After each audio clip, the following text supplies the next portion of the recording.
Motherhood should never be something that stops you from reaching your goals.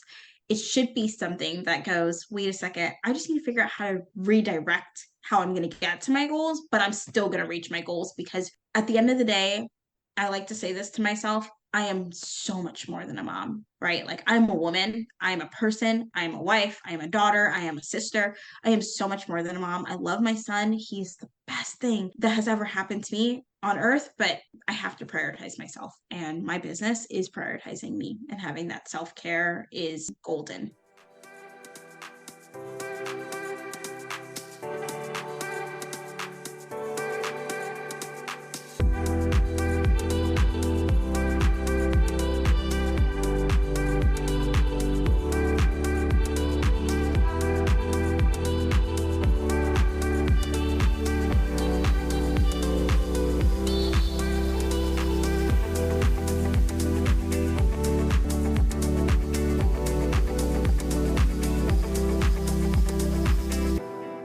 Welcome, beautiful moms, to another empowering episode of the Good Enough Mompreneur podcast, where we celebrate the journey of moms building businesses on their own terms.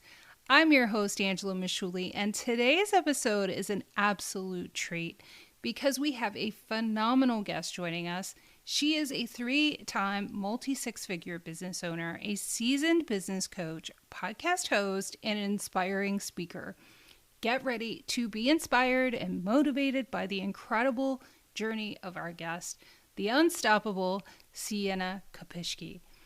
Cienna's story is nothing short of a roller coaster ride, fueled by passion, resilience, and the unwavering belief that you can thrive as a mompreneur even in the face of challenges. From starting her online business on a whim after a trip to Barcelona, to overcoming a life-threatening pregnancy condition and scaling a social media management agency to $100,000 a month in just 1 year. Cienna has truly lived through it all. In today's episode, we'll dive into Cienna's journey, exploring the strategies and insights she's gained along the way. We'll touch on setting up a marketing strategy that works, handling sales conversions with authenticity, growing your audience authentically, and balancing the beautiful chaos of motherhood with ambitious business growth. So whether you're a seasoned mompreneur, a budding entrepreneur, or someone just seeking inspiration, you're in for a treat. Cienna is here to share her wisdom, her triumphs, and the invaluable lessons she's learned on her remarkable journey. Get ready for a conversation that will leave you inspired, motivated, and armed with practical tips to elevate your mompreneurial journey. Without further ado, let's welcome the incredible Cienna Kopischke to the podcast. Welcome.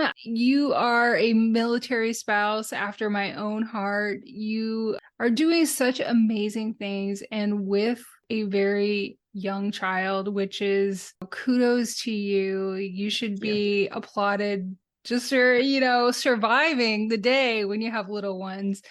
But you are really just doing so many wonderful things. I'm glad to have you on the podcast, and I can't wait to dive in. So welcome.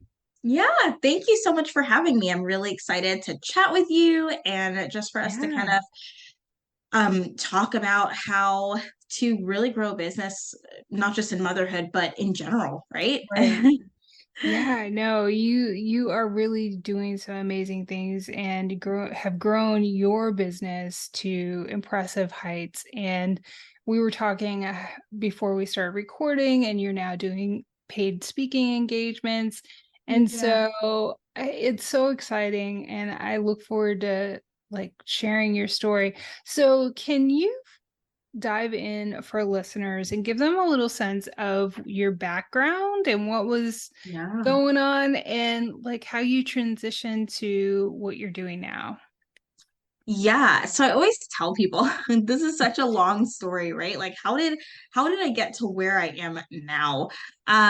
So for me, I'm gonna do like a long story short, because I could be here all day. I just love talking. But one thing for me is like I started college when I was 16. And I think for a lot of people, it's yes, your face.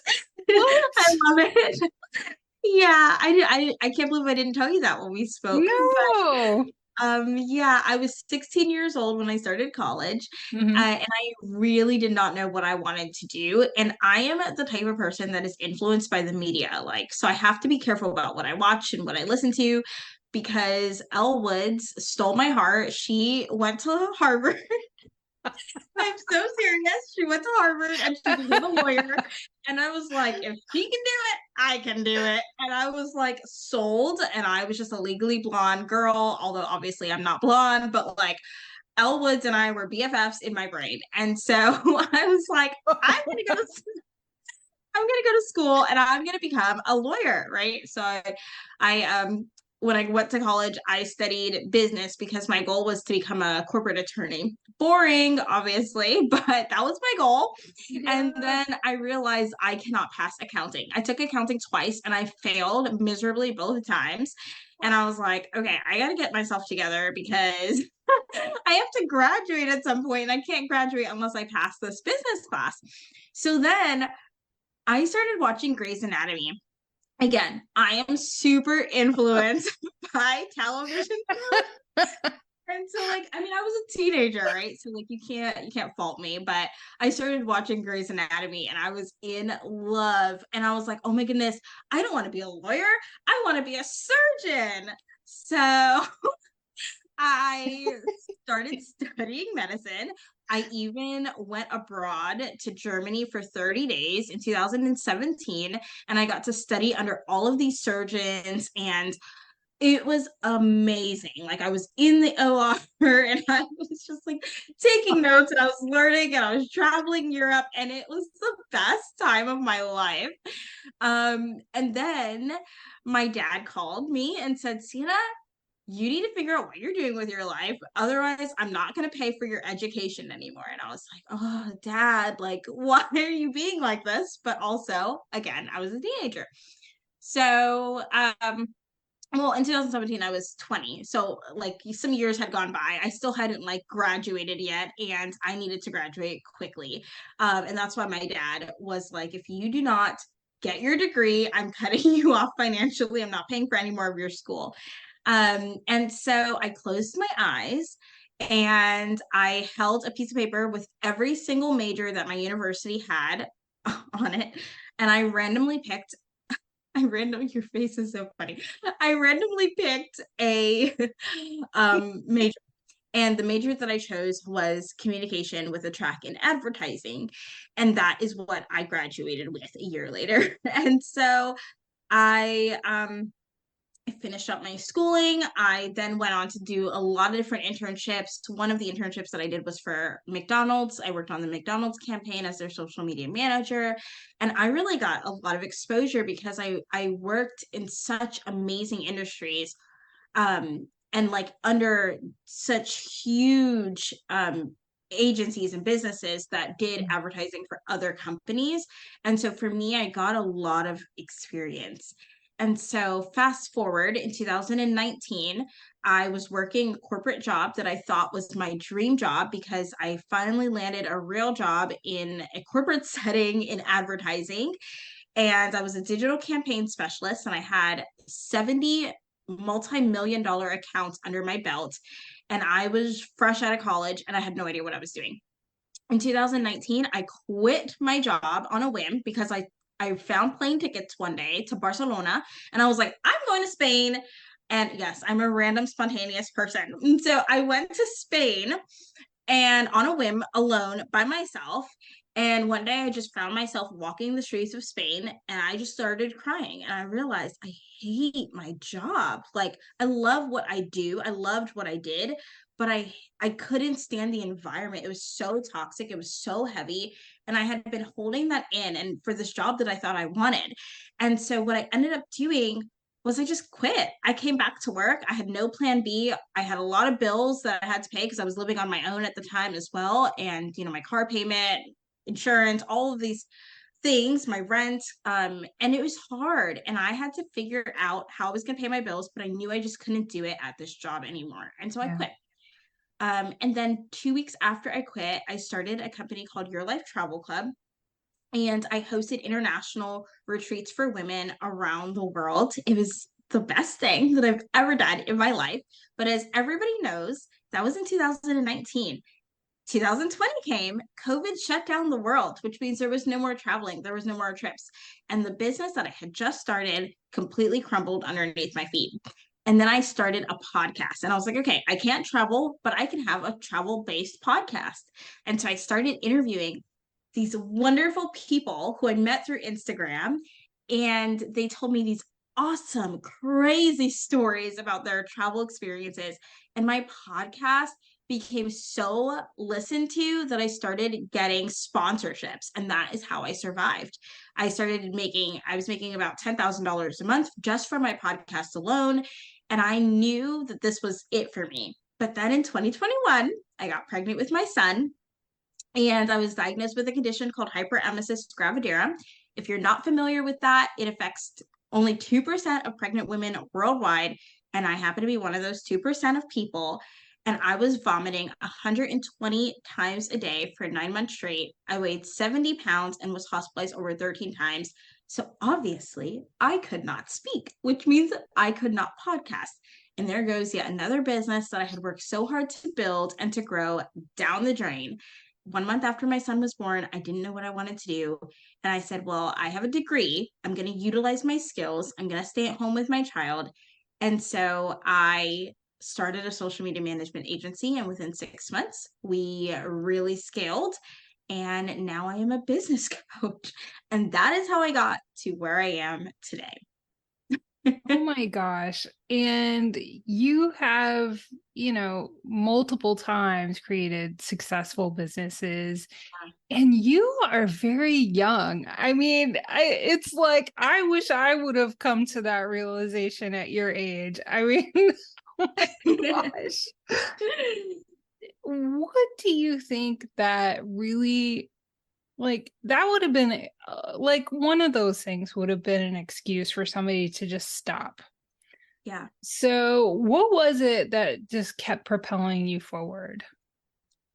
It was a combination of things. I think the first time my business shut down, I had just hit six figures in my business and I did not want to see that go to waste, right? Right. I had built this company. I was traveling, I was enjoying my life. I was dating my now husband. My life was really, really good. And I did not want to give up that lifestyle. I think that was the Mhm. first thing. And that feeling of not wanting to give up the lifestyle that I had built for myself, the lifestyle that every person in my family told me that I couldn't have, which Yeah. to their defense, because everybody goes through this, I feel like we all go through it where we start businesses and our family's like, that's not going to work. People base things off of their experience, right? My parents obviously love me very much. My aunts and uncles and all my cousins love me very much, but they didn't understand it. And that is okay. And it's just not their journey. And I think that needs to be said because I feel like as an entrepreneur, we all go through that and it's just not talked about enough. And so Mhm. I didn't get that support at first. But I think for me is I knew I didn't want a corporate job anymore. I was so miserable working a corporate job before that I was never going to go back to that. And then once my son was born, that motivation shifted. It wasn't necessarily that I wanted a specific lifestyle to travel or to do all these things, but Mhm. most importantly for me at that point, I just needed to pay my bills, right? I had Mhm. lost two businesses at that point, and both the Your Life Travel Club traveling and then the podcast was gone, and I didn't know how to pivot. We were financially struggling. I couldn't afford our bills. My grandparents had to step in and pay our mortgage for us because we had just bought our house, all because I got so sick that I could not operate my podcast anymore, right? I couldn't handle the inflow of traffic. I wasn't available. And there isn't anybody that could have just easily replaced me. And I also didn't have time to hire because I became sick so suddenly. And it just, everything came crumbling down. And so for me at that point, it was just like, I need to start a business so I can pay my bills.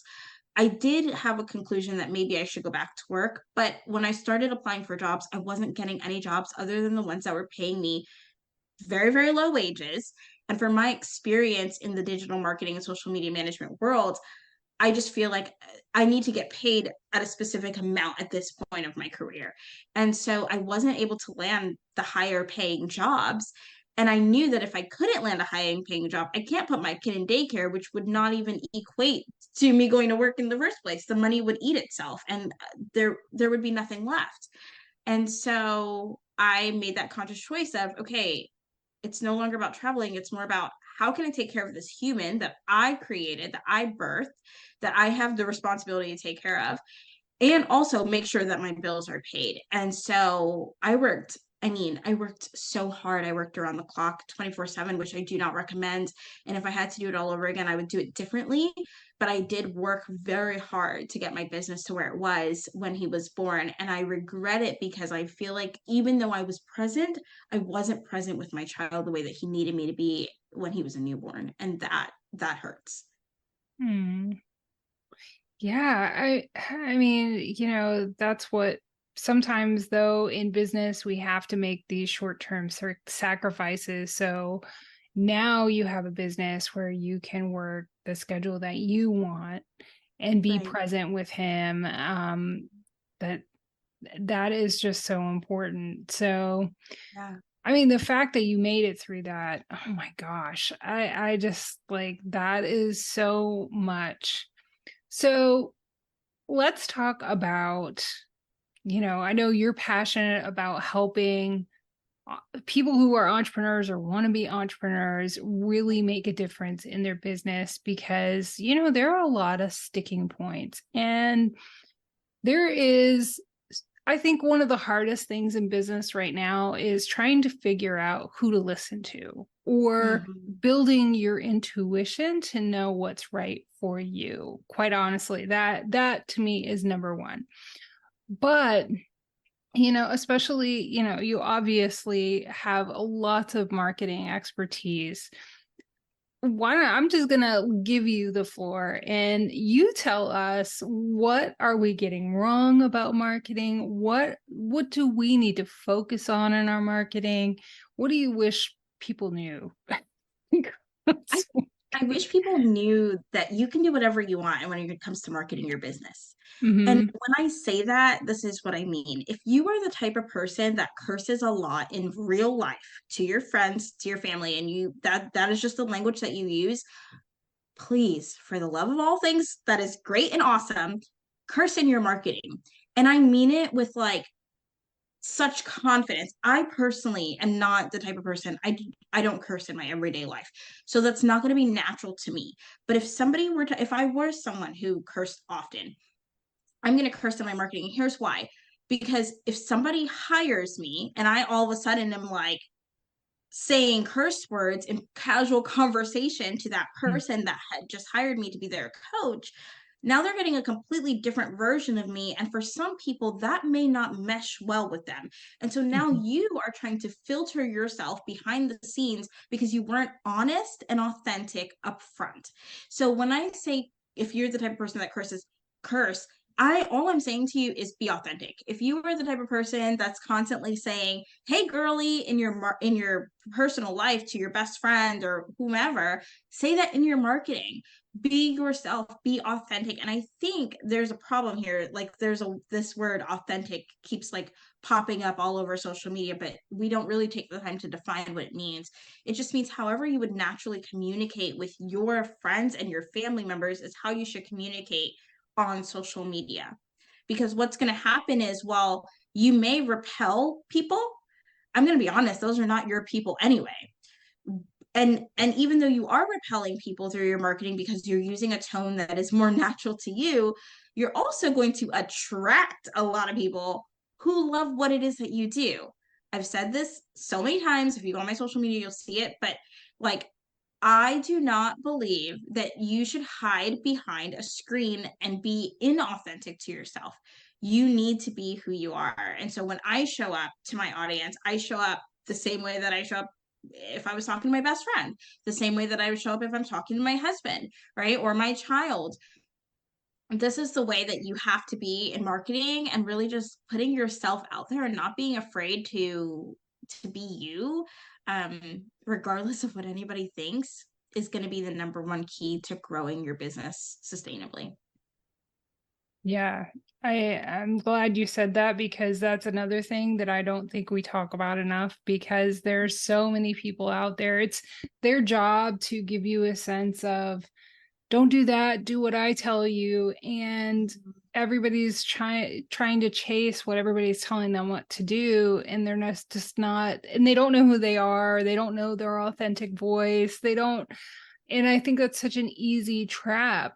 Do you have any tips for how someone can kind of check themselves or find their more authentic voice? Yeah. I would just encourage you to ask yourself as you're putting out content, or depending on how you market, right? Obviously, if you're marketing on a billboard, you're not going to want to put the F bomb on a billboard. Um, on Instagram, it's a very different story, right? But obviously you want to have a level of professionalism too with how you market. But I think when it comes to finding your authentic voice, you need to ask yourself, does this align with me?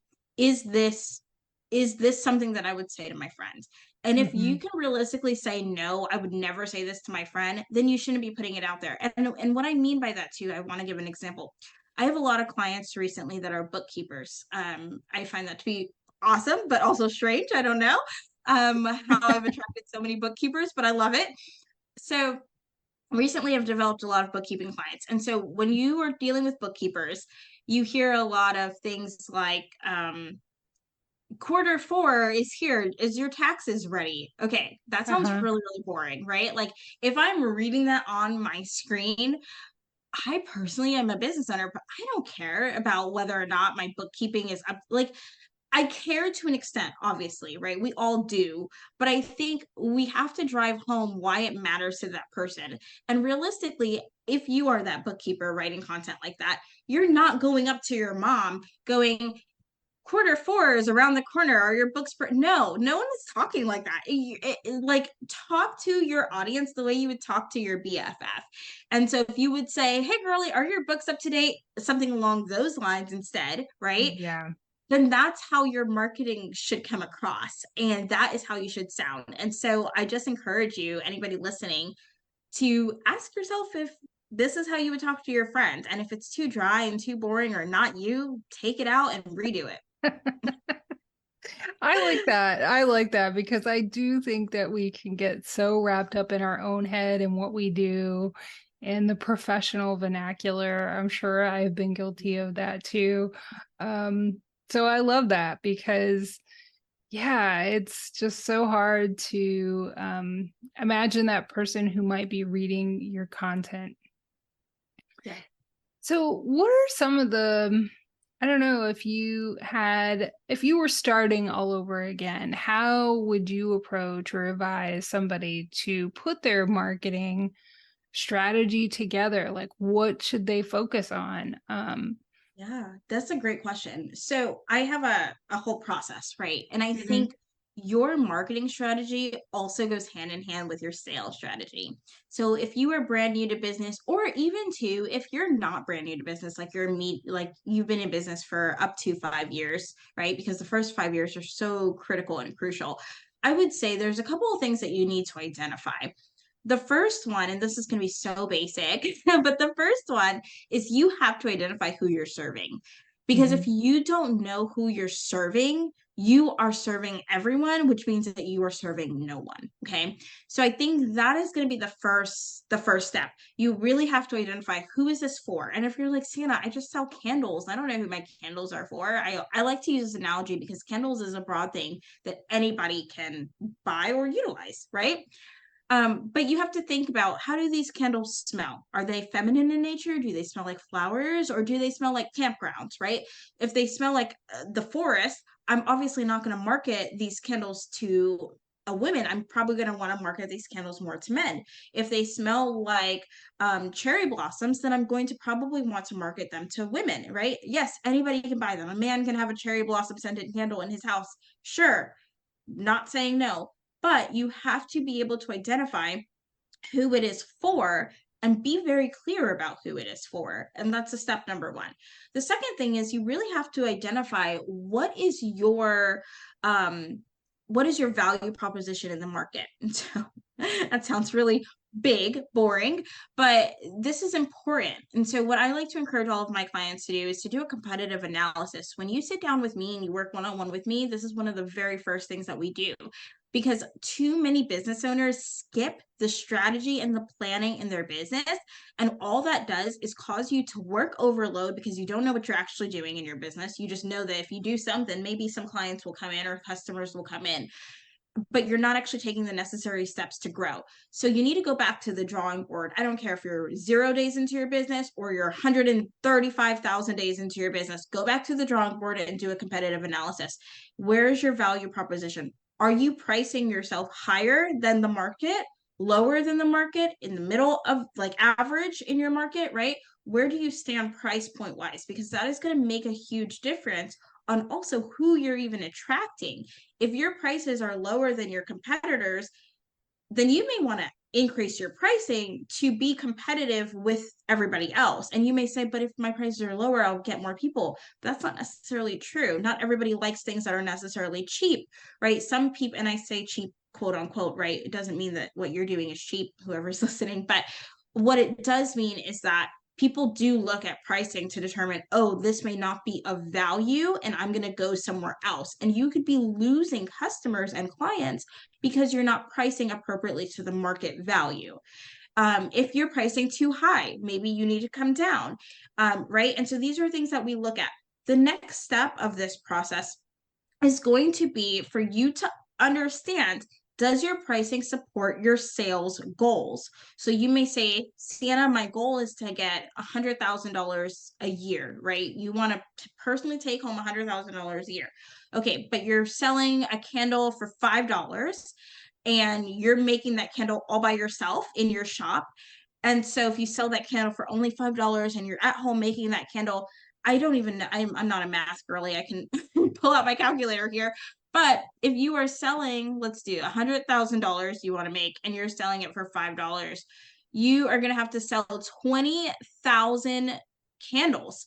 And if you're just one person, you may not be able to do that. So then you have to ask yourself, does my price realistically support my goal, right? And if it doesn't, you may need to think about increasing your price. You may need to think about things like hiring, right? How do we scale? How do we grow from here? It's not just about pricing in the market, but also pricing to reach your goals, which is also extremely important. And you have to have that clarity around that. And so all of these things factor into your marketing, right? Because if you don't know your price points and who you're even talking to, then you cannot market properly. And then once you have identified, okay, if my pricing is good or not good, and you fix that part of things, now it's time to really hone in. There's two parts to marketing. There is visibility, and then there is actual marketing, which then drives sales. So visibility is just getting your name out there, making sure people can see you, they know who you are. Then, of course, there's actual marketing. So marketing is things like putting out social media content, Facebook ads. Those are things that are considered marketing. And then you have sales, the action that is taken as a result from the marketing that somebody has consumed, right? So there's three different components here. So I like to tell people, you really need to, before you go into marketing and you're like, I'm going to spend, I've seen people that come to me, they're like, Cienna, I spend $4,000 a month on Facebook ads. I'm like, great. I'm so happy you have $4,000, but maybe let's revise this plan so you can make more money. Because if your product is only $2,500 or your service is $2,500 and you're spending $4,000 a month and you're only making one client, then you're negative, right? So like these are things that we really need to think about. So I think the first step to marketing is figuring out your visibility plan. How are we going to get more people to know who you are and what it is that you do? For some of my clients, this may look like going on podcast tours, being a guest on podcasts, which is what I'm doing right now, right? I'm a guest on a podcast, literally. It may look like going live on Instagram or Facebook with somebody else. It may look like applying to speak on stage, right? These are different things about in reference to visibility. Networking events, whether they're in-person networking events, virtual networking events, these are all visibility components, getting people to know who you are, they see you, they can trust you. Then you have the marketing aspect, right, which we briefly talked about. putting up billboards, taking out ads, whether there's Google ads, Facebook ads, digital ads in general, putting out regular social media content is marketing in and of itself, even though you're not paying for it, right? There are such thing as free marketing. And then figuring out from there how to convert that into sales, right? And so obviously talking about your offer is going to drive the sales home. And so for me, I like to look at all of these things when I'm coming up with a marketing plan for my clients. But the first step is going back to who it is that you're serving, why you're serving them, and what your price point is. Yeah. I loved all of that. And I so agree that people I talk to, they skip over the research. And it's like for some reason there is this negative sense of like they don't even want to look at their competition. They don't want to even, I don't know if they think they're gonna get a timeout or like Yeah. get in trouble for it, whatever that would be. I don't know, but I think a lot of people really skip that step and really miss out on finding a way to, you know, differentiate themselves. And also it's a great way to kind of hone in on like who you are. Um, so yeah, I mean, those are really great things. And I know we could do shows and shows on ads, but I do get a lot of questions about doing Facebook ads and Google ads and whatnot. Do you have any tips on like when it makes sense? I know you mentioned like a price point, you know, scenario, but yeah, is there somewhere someone should start if they're considering Facebook ads? Yeah, I think ads in general is one of those things you really have to understand what your ROI will be, right? Obviously, it takes some testing. So, what I see that happens a lot of times, especially coming from a digital marketing background, is people will pay for ads, business owners will pay for ads, and they just expect that within month one, that ad is going to generate a return on investment. And I just want to be very clear that that is just not possible. It can be. I'm not saying that like no one, it's like the most impossible thing. It can be, but traditionally speaking, it takes 3 months minimum, so 3 to 6 months, for someone to consistently see your ad before they actually buy. So for the first 3 months, you are going to be missing out on that income. And so that is something that you really have to consider when it comes to should I do ads. But I think too, if you are someone who's ready to invest in ads, you think that you're at a place where that makes sense for your business, I want you to look at your website. Is your website just thrown up there, or is your website actually designed to convert? Right? I personally have a business that does not have a website. I do that on purpose because I teach business in a very simple way. So I don't have a website, and it's not something that I plan on investing in. But for some business owners, it makes sense to have a website, and so I would not recommend that you just don't have anywhere to send people to, that you understand that you are going to be sending them to your website, and your website is designed to convert. And when I say designed to convert, I mean you have call to actions throughout the website, right? So sign up here, sign up here, sign up here multiple times in your website, because if it's just once at the top or once at the bottom and someone has scrolled to the middle of your website and they are checked out, or however they go about it, you are missing out on a sale, which means your ad is not going to produce the revenue that you want. And it has nothing to do with the ad, but everything to do with the creative direction behind where you're leading them to.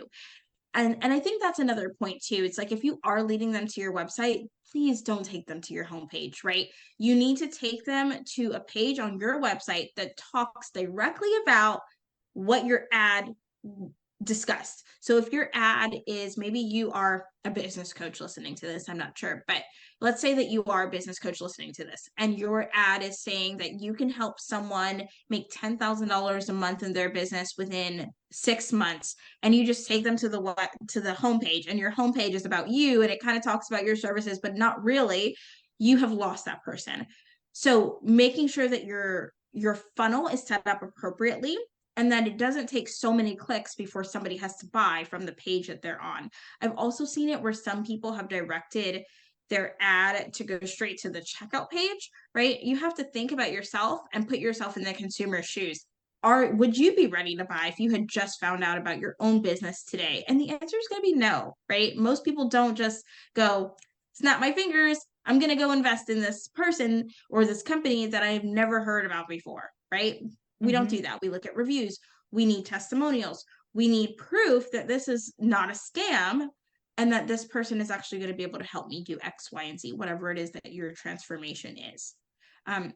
So really looking at those things, right? Making sure everything is in place for your business and that you have somewhere that is designed to actually help you to convert that audience. So that would be my advice.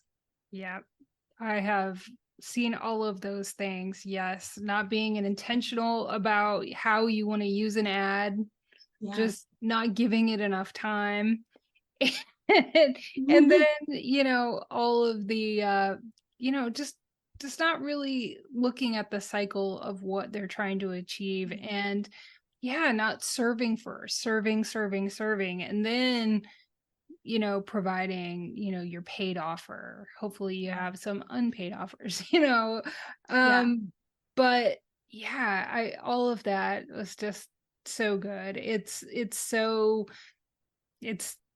so needed because people are so confused and they think that they should just jump into ads and they don't think about it purposefully and really the big picture. So I think that was really helpful. So let's say we're doing the marketing, we're doing the ads, we're finally getting leads in our business. Then the sticking point is sales. And sometimes we don't get the marketing right because I think in the back of our minds, or many people that I work with, is they really don't like sales. They think it's terrible, which is it is, we have to do a lot of work to change that. So let's talk about some of the common misconceptions with sales and what is some of the advice you give to listeners about how they can approach sales better. First of all, I want to say sales should be fun. If you are having a miserable time in your business selling, you got to change that. Like selling is providing value. If you know anything about me, you would know that I am a value first person. That means I never go into a conversation just buy my offer, buy my offer. I believe in value. And every single person who's ever hired me as their business coach has said that they have hired me because I don't push my offer on them, but I still sell to them every day. I sell every single day. And I want to kind of talk about that. So, because I did mention, right, like I don't have a website, but I still offer value. I still am able to provide value because what works for me has been Instagram. I have been able to utilize Instagram. My audience gets to know me as a person first through my stories, through my content, through the DMs. We have real life conversations. When my kid is sick, I tell my audience, my kid is sick today. I have zero capacity to do anything else because I'm at the doctor's office with him or whatever. And it's like, these are people who are invested in my life, right? Not just my business. And as a result, they get to see what I offer and what I bring to the table. And so for you listening to this, I would say you really have to figure out how to make sales fun. You have to kind of craft a way that lights you up. If talking about your offers doesn't light you up, then maybe you're not passionate about what it is that you're selling in the first place. Because if you were passionate about what you're selling, you're not going to feel that icky, sticky situation. And what I see that happens a lot and why people don't like sales is because they go into conversations all about them. They go into the conversations, they're like, hey, I have this ebook. Do you want to buy it? Or I have a free ebook. And they think that just because they're offering something for free means that they are providing value. You have no idea if the person on the other side of the screen even needs your ebook. You have no idea if the person on the other side of the screen even needs your solution, right? It needs your candle, right? Quote unquote candle. We have no idea. So instead of going into conversations, pushing a sale, whether that's a freebies, selling a freebie is still selling, right? You don't have to sell to make money. Sometimes you can sell free things. Whether that's a freebie or that's getting them into your offer or your service, you're buying your product, whatever, we have to first understand if they need it. And in order to understand if they need it, we need to just have a real conversation with them. Like we just met them and we're standing at the Target checkout line, and the line is super long and we're waiting, 20 minutes. I don't think that ever happens at a Target, but you know, who knows, right? So you're in that line and you're just chatting and chatting and you're getting to know that person. And that is how you approach sales, from a place of value. I always tell people, if I ever offer for someone straight, like if I go to someone and I say, hey, I think you would be a great fit for my program or my service, it is because I already know that they need it. And not because I made it up in my head that they need it because they fit my ideal client avatar, but because I've had a conversation with this person and they have legitimately told me, hey, I'm struggling with sales. And I go, great. Well, not great, but like, like I can help with that. Right. And so at this point, I am providing a value to their life. So going back, if you sell a candle and you're having a conversation and the person just naturally says, I could really use some candles. My living room has this weird smell. I don't know how to get rid of it. I could use some candles. Or maybe they're just saying, every time I light a candle, I just feel really good inside if it's a certain scent. And you're like, oh, wait, I have this scent. Here's the link if you want it. That is how we should be selling.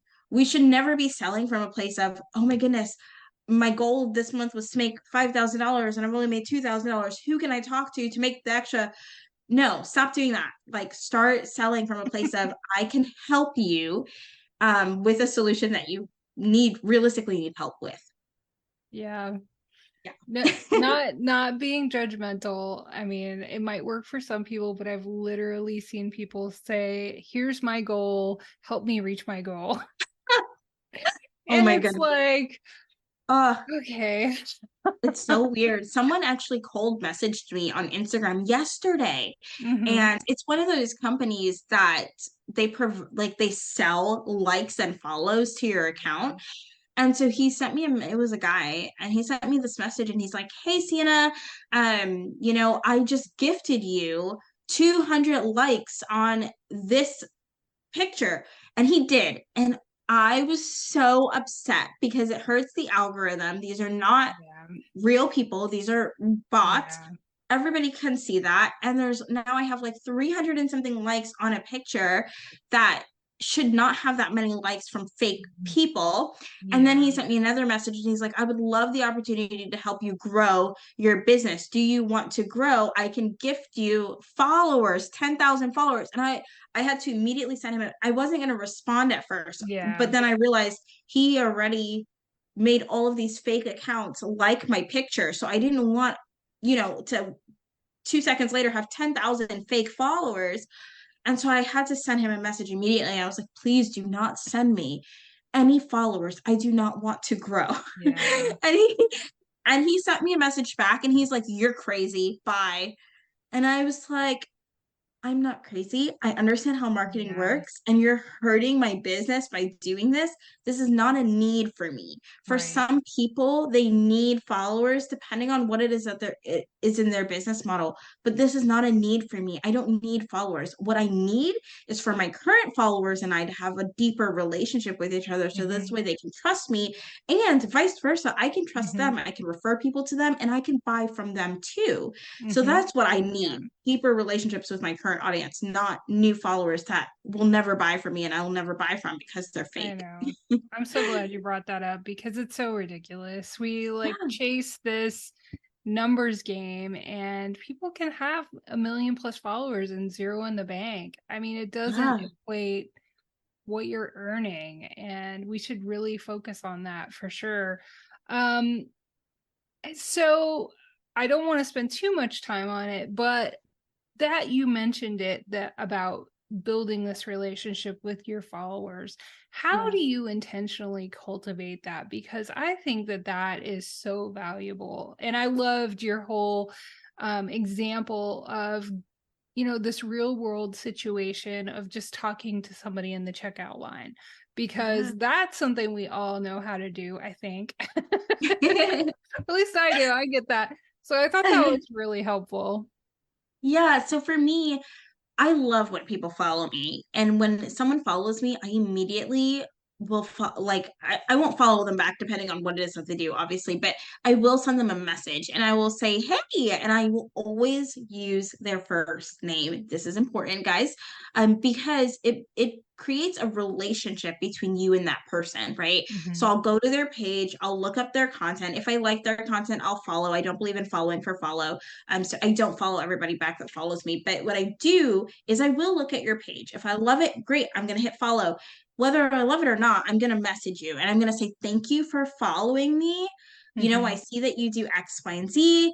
How is how was your weekend? Or how I don't really jump into business right away. I always say, sometimes I say like, tell me a fun fact about you. I'd love to get to know you more. Some people don't respond, and those are just not my people. Yeah. And you're not going to be able to make sales out of those people anyway, usually, because they don't care to respond to you. Some Yeah. people will respond. We'll have like a very short conversation, and others, we're going to end up having a conversation that's like last 5 days long, and they just became my BFF. And I'm like, God, can I buy a plane ticket to come meet you in real life? Because you are my Yeah. girl, like you're my person. Mm-hmm. And so for me, that's how I build relationships. Again, Mm-hmm. don't take you're running a business, do not take it personally if someone doesn't follow Mm-hmm. you back, or if someone doesn't Yeah. respond to your messages, right? Like, Mm-hmm. but if you can change how you interact with people, if you've never sent a message to your followers, and I did this, I remember when I had my social media management agency, I had 500 followers, and I was like, I'm people are buying from me, but I don't have a real relationship with half of these people. And I went in one day and I sat down and I sent 500 messages out, and I was just like, hey, how are you today? I literally cleared my entire schedule just to have conversations with people in the DMs. And I just messaged every single follower of mine and I said, how are you today? How is your day going? Right? If it was a Monday, I don't remember the exact day of the week. I might ask you, like, how was your weekend? If it's a Friday, do you have any fun plans for this upcoming weekend? If it's the middle of the week, how are things? Right? Asking just realistic Mm-hmm. questions, getting to know this person. And and what happened was I started to make more sales, not that same day, right? But I started Mm-hmm. to make more sales and started to build these genuine, real relationships where more people were seeing my content, because that's how the algorithm works. Yeah. They were seeing my content now. And now, because they were seeing my content, they were also able to see my stories. And I sell in my stories every day. I make it a point where I get in my stories and I go, okay, I have to sell by 3 p.m. Something of mine needs to go up in my stories that says, this is what I offer. Do you want more information? A poll, yes, no. I keep it super simple, depending on what it is. If I'm launching, obviously, a group coaching program, I might go into more detail about that. But I try to keep my sales super simple, super Mm-hmm. easy. I don't like to check on my polls right away. I'll go in like the very next day, see how it performed. If anybody clicked yes, I'll send them a message. There's a reason behind that. For me, it's about not just jumping in on top of everybody who just immediately clicks my poll, but also not being disappointed and not having that personal pull to my sales outcome. Because I recognize that I can't control how many people click, oh yes, they want more information on my poll, because I'm not them. But what I Right. can control is whether or not I put it out. And so I think that's also Yeah. another lesson that should be considered. But the most important is just have conversations with people. Like, they're Yeah. humans. It's not hard. Hop Yeah. in your DMs and say hello, right? And use Yeah. their names, because Mm-hmm. they're people at the end of the day. Mm-hmm. I love that. Yeah, and we lose sight of that. I mean, there's so many obstacles, I think, in an online business, and seeing your followers as real people can definitely be one of those things for sure. So we were talking before we started recording, you're now doing speaking engagements, and one of the Yeah. topics is helping entrepreneurs identify, those things that move the needle and focusing on what counts in your business. And that's how you're able to be so successful with a young son. So can you help us shed some light on how you make that happen and Of share your course. wisdom? So I only work 3 hours a day. And I think that that's relevant to say because, uh, you know, how many hours you work obviously is a correlation of whether or not you understand your metrics. And I actually worked with one of my clients the other day. She had been struggling for a while. In fact, she came to me about, I think, 4 months ago now. And Mm-hmm. she said, Cienna, I work 24/7 in my business and I only have one client and I'm only making $100 a month. And I was like, okay, something is very wrong. So what we did was I sat down and I reviewed her schedule. I For 7 days I made her write everything that she was doing down Mm-hmm. and figured out where is those time constraints coming in, right? And so she was spending a lot of her hours on Clubhouse. And I said, have you made a sale from Clubhouse, right? Because you're spending it giving value to this audience. You have a Clubhouse room, you appear in other Clubhouse rooms. Have you made any sales? She said, no, but I have some discovery calls every now and then, right? From getting on in Clubhouse. And I said, okay, let's stop the Clubhouse and let's figure out what is actually going to help you grow your business. So I said, you have one client. Where did that client come from? Okay, I don't remember exactly where the client came from, so I'm going to give an example just for the premises of this conversation. So let's say that she said the client came from Instagram. Great, now we know what platform the client came from. We need to do a little bit more digging. So if you have a lot of clients, I only recommend that you look at the past 5 clients that you have signed and figure out where it is that these people have come from into your world, right? So let's say she said the client came from Instagram. Awesome. Was there a specific piece of content that that client had clicked on? How did they actually end up signing? Was it through the DMs? Did they click on something in your Instagram stories and then they became your client as a result? All of these data metrics matter. And as a business owner, it is your responsibility to realistically track where your clients are coming from and not just they came from Instagram, but where on Instagram did they come from? Instagram has many different touch points, right? They can come from reels, they can come from carousels, they can come from Instagram stories, they can come from Instagram lives, they can come from broadcast channels, right? That's a new thing that Instagram is popping out. Where did they come from? How did they become your client? So write down your last 5 clients. If you only have one client, write down your one client. If you have 0 clients, you need to go back to what I said earlier about creating a visibility plan that leads to a marketing plan, because this part of the conversation won't apply very well. But if you're trying to figure out what you should be doing, you need a visibility and a marketing plan that leads to your sales plan.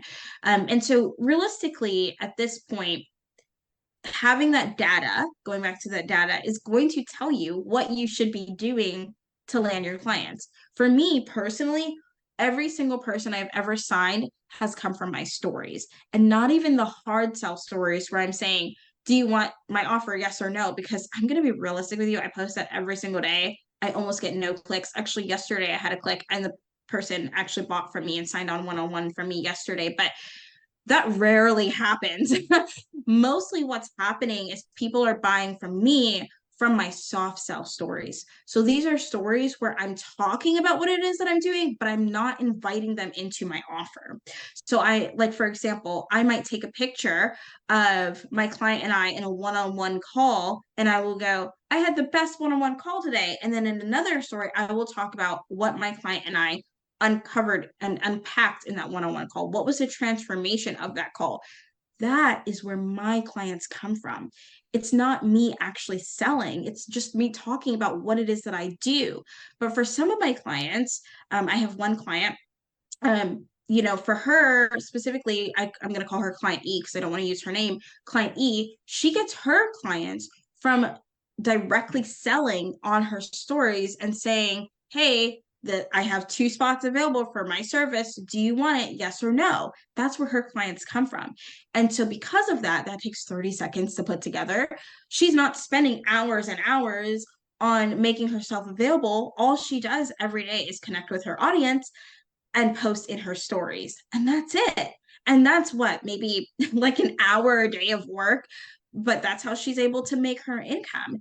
And so once you figure that out, you don't have to spend hours and hours and hours. I have another client who only spends 15 minutes a day on her marketing and sales and is making like really good money. It's not about how much time you spend.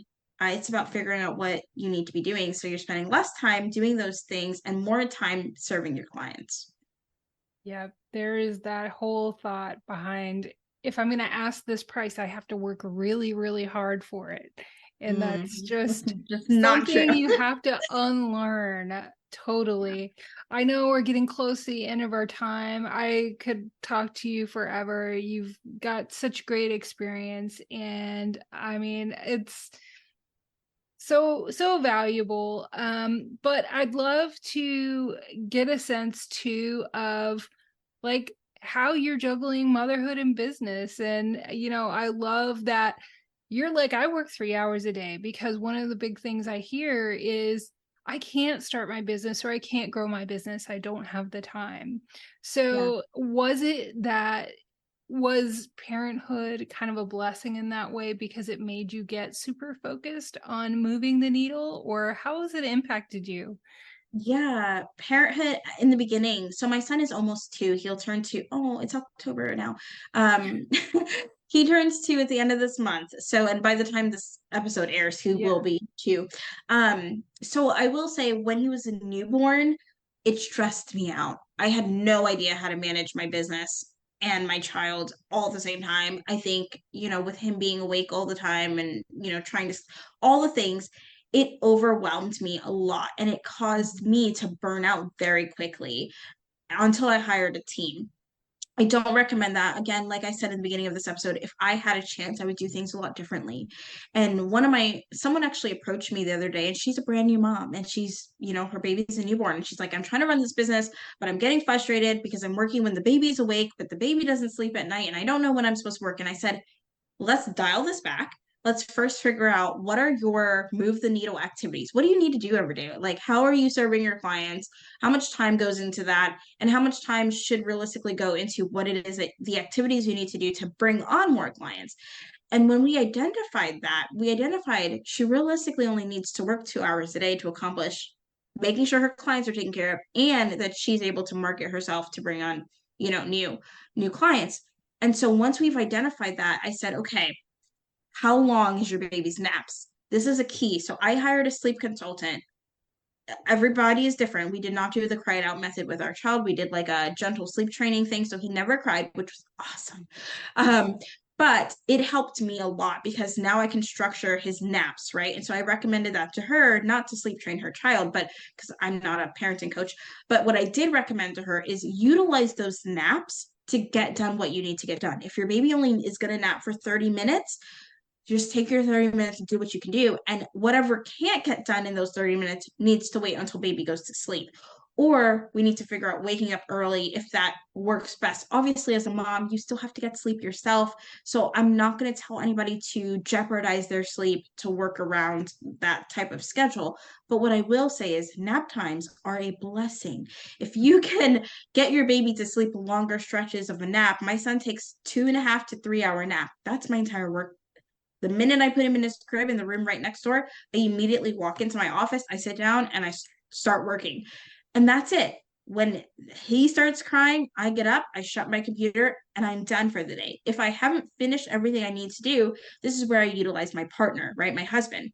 Um, Obviously, I recognize that some people are single parents, some people share custody. There are different types of situations. For me, that isn't the case. My husband comes home every day. So if I need extra time, then I can hand him to my husband and then I can come back into my office. Some people have nannies, right? If you need that extra time, you can hand your baby to your nanny and you can sit down and work. Motherhood should never be something that stops you from reaching your goals. It should be something that goes, wait a second, I just need to figure out how to redirect how I'm going to get to my goals, but I'm still going to reach my goals because at the end of the day, I like to say this to myself, I am so much more than a mom, right? Like I'm a woman, I'm a person, I'm a wife, I am a daughter, I am a sister. I am so much more than a mom. I love my son. He's the best thing that has ever happened to me on earth, but I have to prioritize myself and my business is prioritizing me and having that self-care is Mhm. golden. Yeah, no, it's so easy. I think we all struggle with losing ourselves in motherhood or business or whatever, and trying to find that balance. But I think your focus is like, it's like contagious. It's like you're like, listen, If this is your goal, just focus on it. And we just lose sight of that. So thank you for that reminder. I mean, it's just been awesome talking to you. I love your energy. And you're just like, I don't know, I just love the opportunity to show what an example of what can be done. If you decide, I think it's all in the deciding. Yeah, of course. It's definitely a conscious choice. Your mindset impacts your reality. If Mm-hmm. you can say, I'm going to do this regardless of my Mm-hmm. situation, you're going to make it happen. I mean, I was at Mm-hmm. a point before, I know we're almost out of time, but like Yeah. I was at a point before where I couldn't even swipe my card for $1 because my sickness, my health, all of my money went to hospital bills and all the things, that came with that when I became sick with my son. And so Mm-hmm. um I didn't have any income and I had to make that Mm-hmm. conscious choice to say, okay, I don't have it today, but I will tomorrow, right? And Mm-hmm. get up and keep it moving. Like life is going to hit you Yeah. down and you have to make that decision to get up. Mm-hmm. Yeah. We definitely have to have reminders of that. So, if you wanted listeners to have one takeaway from this conversation, what do you want that to be? Yeah, be yourself. Follow your dreams and realistically be yourself wherever you're marketing, whether that's Instagram, any social media platform, Mm-hmm. wherever you're marketing, be authentic, stay true to yourself, and Mm-hmm. chase your dreams. Yeah, absolutely. So, Sienna, where can listeners connect with you and be in your universe Yeah. and all the things? Of course. So I am very big on Instagram. I spend most of my day on there. Mm-hmm. So you can find me on Instagram at Cienna Kopischke, super simple, just my name. I'm sure that my name is in the show notes if you Yes, can't I spell will leave it Kopischke. there for sure. Yep. Perfect.